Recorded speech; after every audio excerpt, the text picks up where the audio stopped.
పంజాబ్లోని అమృత్సర్లో కాల్పులు కలకలం రేపాయి. స్వర్ణ దేవాలయంలో పంజాబ్ మాజీ ఉప ముఖ్యమంత్రి శిరోమణి అకాలీదళ్ పార్టీ నేత సుఖ్బీర్ సింగ్ బాదల్పై గుర్తు తెలియని వ్యక్తి కాల్పులకు పాల్పడ్డాడు. ఆయన సేవాదార్గా శిక్ష అనుభవిస్తుండగా ఈ ఘటన చోటు చేసుకుంది. శిక్షలో భాగంగా స్వర్ణ దేవాలయ ప్రవేశ ద్వారం వద్ద సుఖ్బీర్ చక్రాల కుర్చీపై కూర్చుని కాపలాదారుడిగా ఉండగా ఓ వృద్ధుడు ఆయన దగ్గరకు వెళ్లాడు. కొన్ని అడుగుల దూరంలోనే ఉన్న అతడు ప్యాంట్ జేబులోంచి తుపాకీ తీసి సుఖ్బీర్పై కాల్పులు జరిపాడు. గమనించిన సుఖ్బీర్ వ్యక్తిగత సిబ్బంది వెంటనే వృద్ధుణ్ణి అడ్డుకుని పక్కకు తీసుకెళ్లడంతో ప్రమాదం తప్పింది. భద్రతా సిబ్బంది అతన్ని పట్టుకుని పోలీసులకు అప్పగించారు. ఈ ఘటనలో సుఖ్బీర్కు ఎలాంటి హాని జరగలేదు. నిందితుడిని నరేన్ సింగ్ చౌరాగా గుర్తించారు.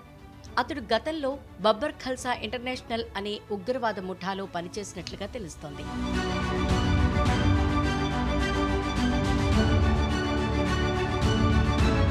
2084లో నరేన్ సింగ్ సరిహద్దులు దాటి పాకిస్తాన్కు వెళ్లినట్లు సమాచారం. పంజాబ్లోకి అక్రమ ఆయుధాలు తేవటం, పేలుడు పదార్థాల రవాణాలో ఇతడు కీలకంగా వ్యవహరించినట్లు తెలుస్తోంది. ఆ తర్వాత కొంతకాలానికి భారత్కు తిరిగొచ్చిన అతన్ని పంజాబ్ పోలీసులు అరెస్ట్ చేశారు. కొన్నాళ్ల పాటు జైలు శిక్ష కూడా అనుభవించినట్లు సమాచారం. శిరోమణి అకాలీదళ్ పార్టీ అధికారంలో ఉన్న సమయంలో సుఖ్బీర్ సింగ్ బాదల్ మతపరమైన తప్పిదాలకు పాల్పడినట్లు ఆరోపణలొచ్చాయి. 2007-17 మధ్య కాలంలో పార్టీతో పాటు వారి ప్రభుత్వం రాజకీయంగా తప్పుడు నిర్ణయాలు తీసుకున్నట్లు అకాల్ తఖ్త్ నిర్ధారించింది. ఈ విషయంలో పార్టీ చీఫ్ సుఖ్బీర్ను దోషిగా తేల్చింది.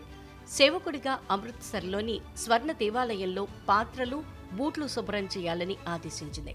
అంతేకాకుండా శిరోమణి అకాలీదళ్ పార్టీ చీఫ్గా ఉన్న ఆయన రాజీనామాను ఆమోదించి 6 నెలల్లోగా పార్టీ నూతన కార్యవర్గాన్ని ఎన్నుకోవాలని సూచించింది. దీంతో ఆయన మంగళవారం నుంచి ఈ శిక్షను అనుభవిస్తున్నారు. చేసిన తప్పులను అంగీకరిస్తున్నట్లు రాసి ఉన్న ఓ చిన్న బోర్డును మెడలో వేసుకుని చేతిలో ఈటను ధరించి సేవాదార్గా పనిచేస్తున్నారు.